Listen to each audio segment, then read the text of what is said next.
भैया लोगन का नाम है कि सब नेता बनाता हम नेता बन जाई कौन टेंशन हवे और नेता बन जाई तो ढेर का पैसा हुई तो यहाँ से हुआ ले माल लैकिन का लाइन लगन लाई हमारो बियाह हो जाई भैया तो बड़ी मामला फिट हो जाए क्यों चिरौरी नान करे पड़ी भैया हमारे बियाह करा ए भैया बियाह का हम क्यों से कम आई का अरे हम जीत जाए सब का ओट से वाह वाह वाह वाह वाह वाह ये भैया तोहर लहंगा उठा दे रिमोट से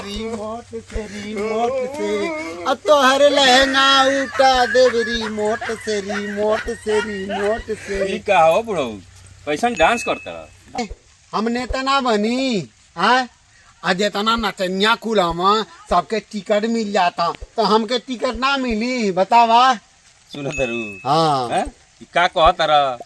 कहता आज इतना पार्टी में सबके बुझत नहीं कि छपरा वाला बात करता नहीं हाँ हाँ छापरा वाली और का छपरा वाली बात करता नहीं हाँ ऐसा ही बताओ हाँ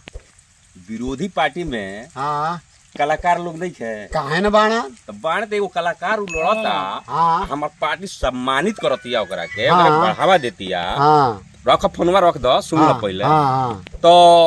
गलत कर दिल बिया हमार पार्टी काहे को गलत करी भैया काहे गलत करी अच्छा तू बतावा हाँ। विरोधी पार्टी में हाँ रवि बाड़े हाँ। निरहू बाड़े हाँ। पवन सिंह बाड़े हाँ। कंगना बाड़ी हेमा मालिनी बाड़ी का ई लोग चुनाव नहीं खेल काहे न लड़ला भैया तो ई लोग कलाकार ना हो काहे नहीं लोग कलाकार यो लोग नाचे गावे न सब कार्यक्रम करे न तो जब एगो कलाकार लड़ता हाँ तो ये लोग के जौन बाकी नहीं खे देखल जात हाँ अरे कहाँ तक कलाकार के सहयोग करे के चाहिए सपोर्ट करे के चाहिए हाँ हाँ ये तो बात है तो ओकर भैया, लोग विरोध करत हाँ लोग कलाकारन के कमेंट करे न कलाकारन के का नाम है कि उल्टा पलटा कहना ये अच्छी बात नहीं खे भैया ये तो बात हमारे तू ही बताओ ये बात सही बा नहीं सही ना बा ये बात भैया ये तो लोगन के सहयोग करे के चाहिए कलाकार भी तो इंसान है उसके पास दिल दिमाग है वो भी समाज में रहता है लेकिन लोग कमेंट करते हैं उसके ऊपर जब नेता बने के बा हाँ तो हई नाचल गावल छोड़ो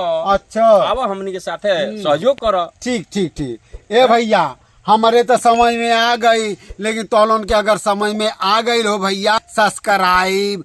कमेंट